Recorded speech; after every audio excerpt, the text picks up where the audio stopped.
Let me share with you a chilling story narrated by Jenny, who hails from Uttar Pradesh. It's a true incident that took place back in 2024 when Jenny had just cleared her 12th grade and was preparing for the PMT entrance exam. She and her close friend faced something so eerie and unsettling during their time at a coaching center in Allahabad that I couldn't wait to share it with you. This story is not just for thrill, it has lessons that might save you from a similar experience. Welcome to Horror Stories. I'm Ankur Pundit, and on this channel I bring you real-life paranormal incidents and activities shared by those who have experienced them firsthand. Your comments are our motivation, so please keep them coming. Now let's dive into the real incident. Jenny told me about her friend Ritu, with whom she shared a bond stronger than most. Their friendship began in school, and they were inseparable, almost like sisters.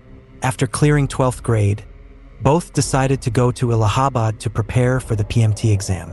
Jenny mentioned that the PMT later transformed into NET. With their parents' approval, they set off for Allahabad to join a crash course and prepare for the entrance exam. Once in Allahabad, they searched for a place to stay, but most of the PGs, paying guest accommodations, were already full.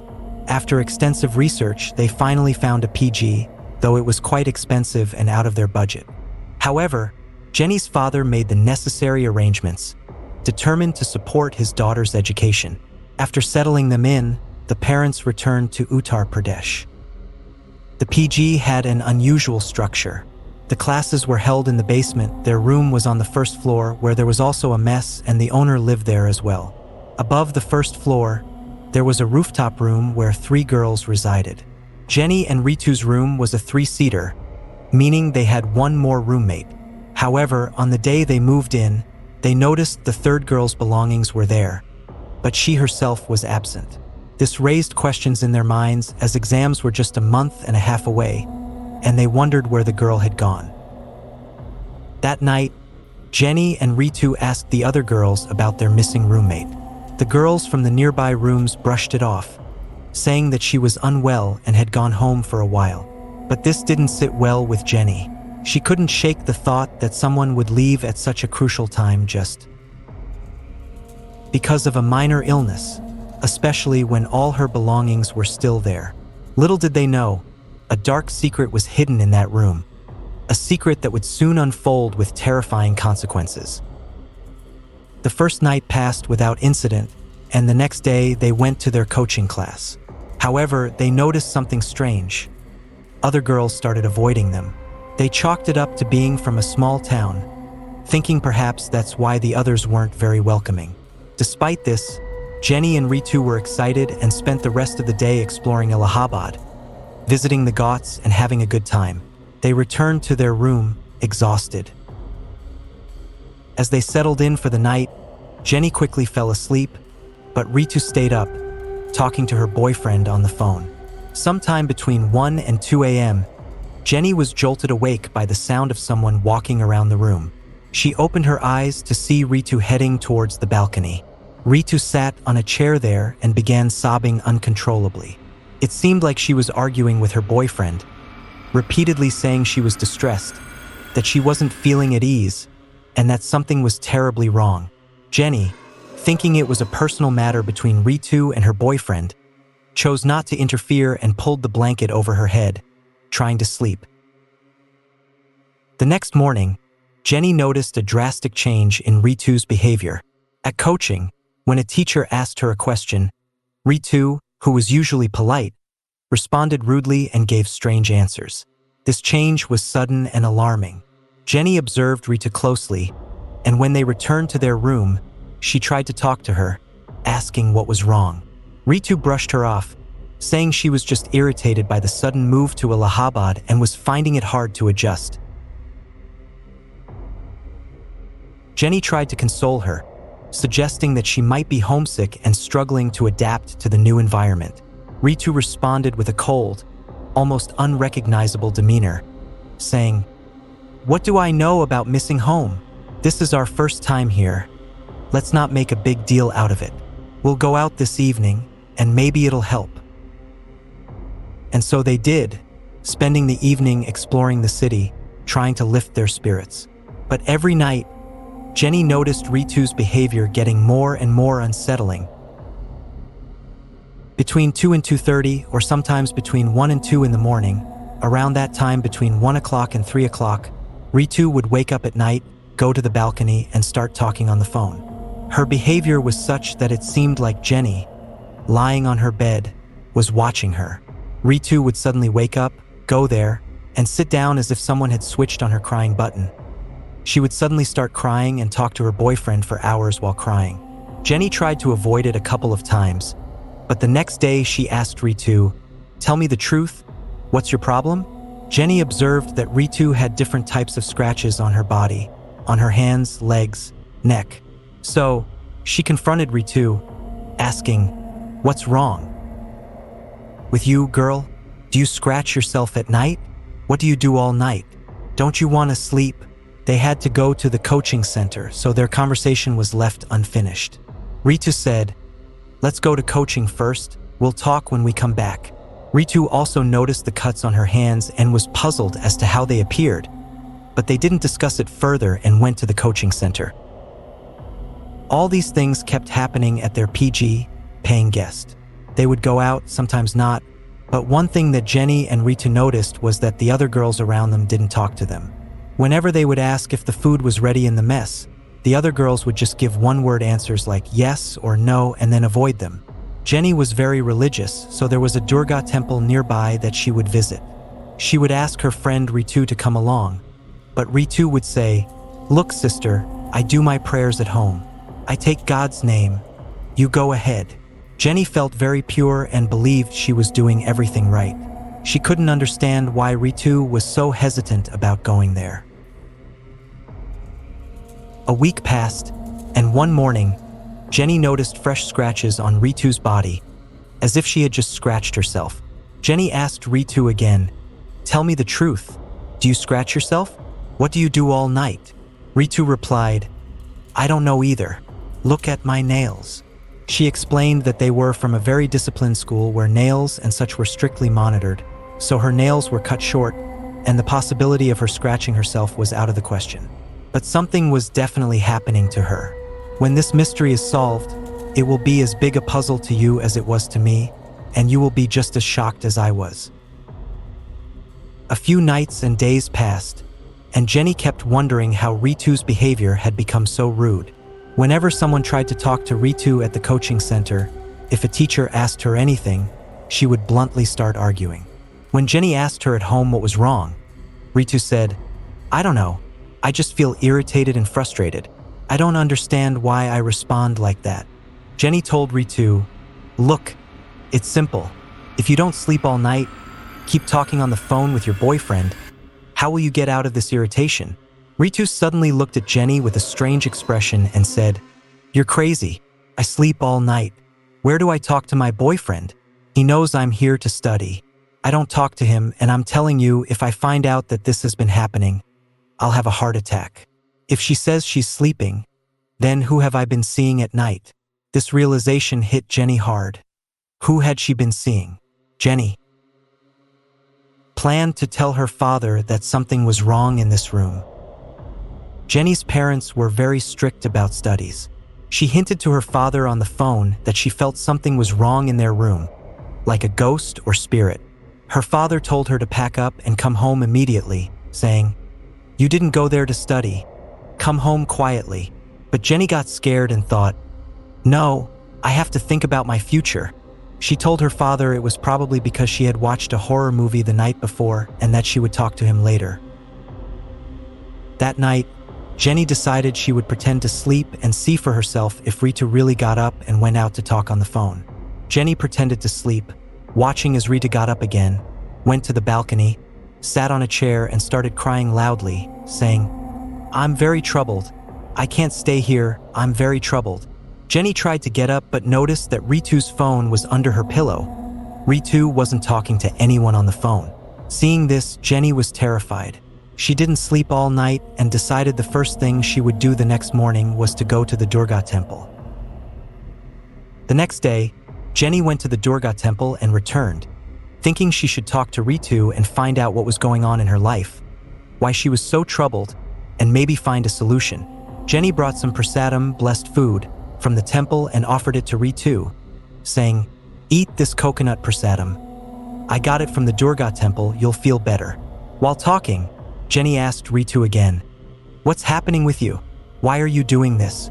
You talk on the phone all night." Ritu broke down and cried, saying, "Sister, I have no idea. I feel like something grabs me at night. I have horrible nightmares. I experience sleep paralysis." While eating the prasadam, within 10 to 20 minutes, Ritu rushed to the bathroom and started vomiting. After that, her health began to deteriorate. Now, what happens next is that they didn't go to coaching that day. In the evening, they planned to go to the Durga temple for the evening arti, prayer, thinking Ritu would feel better. But something else was bothering Jenny. Where was the third girl? When they went out, the other girls in groups would avoid them. They thought it was because they were from small towns, but there was another reason they were about to discover. In the evening, they decided to go to the Durga temple. Jenny took Ritu along with her. Jenny went inside, but as she tried to take Ritu in, Ritu suddenly started complaining of a severe headache. Ritu said, "These hymns are irritating me. I can't go inside." Jenny tried to pull Ritu in by the hand, but Ritu pushed her away forcefully and ran straight back to the PG. The PG guard observed this incident. Jenny felt terrible because everyone in the temple saw what happened. After the arti, when Jenny was leaving the temple, the guard stopped her and asked if something was wrong, offering to help if needed. Jenny was surprised that the guard had asked about the room. It was strange that the guard asked if there was a problem with the room rather than anything else. This question lingered in Jenny's mind. Jenny returned to the room and asked Ritu why she didn't go to the temple. Ritu firmly said, "I don't want to discuss this. I don't need to go to the temple and I don't need anything from God. I'm fine the way I am. Leave me alone." Jenny thought, "I can't force anyone to do anything. If she doesn't want to go to the temple, then fine. If she's comfortable with what's happening to her, I can't do anything about it. There's no solution. I came here to study, as my father said, to focus on my studies or come back home." Jenny decided to focus on her studies and let Ritu deal with her own issues. That night, when Jenny was going to sleep, she woke up in the middle of the night to the sound of rustling. It was 2 a.m., and Jenny asked Ritu, "Where are you going again? To the balcony?" Ritu, in a strange growling voice as if someone else was inside her, suddenly said, "You go to sleep. I don't need you." Hearing this, Jenny was shocked. She said it felt like her soul left her body for 2 seconds. All she could think was to keep chanting God's name and somehow fall asleep. But sleep wouldn't come. After a while, Ritu returned to her bed and slept. At 5 a.m., there was a sister who lived on the first floor in an individual room. She was from a good background. Jenny had met this sister several times at the Durga temple. Jenny decided to visit her in the morning. She knocked on her door and asked, "Sister, can I come in?" The sister, who had already woken up and completed her prayers, warmly invited Jenny in and asked, "Tell me, what's troubling you?" Jenny hesitated but then thought, "How can I tell anyone what's happening in our room? What's wrong and what's not?" The sister didn't press her further and suggested they prepare for the 6 a.m. arti at the Durga temple. Her sister then explains, "You know, when you came here, that girl had left this PG 2 weeks before you arrived. She stayed here for a week, and that room was locked before. Strange things were happening to her, like scratches appearing on her body. Just like we see your friend Ritu crying in the balcony, we used to see that girl crying there too. Nobody talked to you about it because something is wrong with that room, and they didn't want to involve you so that you wouldn't face any problems." Jenny listened intently and asked where the girl suddenly disappeared. Her sister revealed that after 4 or 5 days of these scratch incidents, the girl informed her parents, who were supposed to come and take her the next day. But the night before they arrived, the girl had so many scratches on her body as if someone had scratched her very badly. When her parents came and complained to the warden showed them fake entries in the register, claiming their daughter was wandering around at night, drinking and causing trouble. All the girls knew that the girl wasn't like that. Her parents left with tears in their eyes, saying no action was being taken, and they carried her out in their arms. They left all her belongings there because they believed it had all become impure. They left everything as it was. Jenny heard all of this, realizing that everything happening to Ritu was exactly what her sister described. Then the truth came out about why these things were happening in that room. Her sister explained that a few years ago this was a boys' PG, and there was a teenage girl who used to clean there. The boys staying in that room had bad intentions towards her. One day, when they misbehaved with her, she tried to save herself by jumping out of the room on the first floor. Although one might not die from such a fall, she hit her head on a railing with spikes that protect the house, causing a fatal accident, and she died on the spot. After hearing this, Jenny was terrified, realizing that Ritu might be possessed by that same spirit. But there was still more to learn that would make you wonder if humanity has come to an end. After hearing this, Jenny rushed back to her room, but by then, Ritu had already gotten ready and left for her coaching center. Jenny thought of contacting some local friends to find out about any tantric or baba, spiritual healer, for a solution. She called a friend and told him about Ritu's situation, suspecting that the girl might have taken over Ritu. Her friend laughed and sarcastically said, "So you're living with a witch now? Oh, Ritu has become possessed by a witch," and hung up the phone. A little later, the friend called Ritu and told her that Jenny was spreading rumors among all her friends that she was possessed by a ghost or witch. Ritu, who was at the coaching center, had a huge fight with Jenny, accusing her of trying to declare her crazy in front of everyone. Jenny calmly asked Ritu to listen to her completely and took her to her sister, who explained everything happening to her. She told Ritu that Jenny only wanted to help her. Ritu, however, was not convinced. The room in the temple where they were sitting began to irritate Ritu. Her sister tied a sacred thread, Moli, on Ritu's hand and asked her to quickly go and bathe. Ritu said she felt itchy and irritated, but her sister insisted, saying, "I've never asked you for anything, but please do this." Ritu reluctantly agreed, and after she bathed and returned, she felt normal again, as if the Moli had protected her. Jenny said, "For the first time in a long while, it felt like my friend Ritu was sitting with me, talking normally." But Ritu was worried that all her friends now believed she was possessed, and no one would want to meet her anymore. Her sister tried to explain that Jenny only wanted to help her, but a rift had already formed between them. Her sister suggested that both of them move in with her for some time. Jenny then asked her sister, "We can shift with you, but how did that girl live when these things were happening to her?" Her sister replied that the girl used to go to her 3 friends who lived in a small room on the top floor at night because they couldn't afford a bigger room. Jenny asked, "So what's new about that?" Maybe she was scared. Her sister explained that the girl could have invited them to her spacious room downstairs, but instead, she always went to their small room, which made no sense unless something was wrong with the room. Ritu was listening to this but thinking of something else. That night, something happened that convinced them that nothing could be done about that room or building, and they needed to leave as soon as possible. At around 2 a.m., while they were sleeping in her sister's room, Ritu suddenly woke up, went to her room, and started crying in the balcony. She had removed the Moli from her hand before sleeping, and the spirit possessed her again until they finally left the PG. This incident ended when Ritu and Jenny completed their course and left.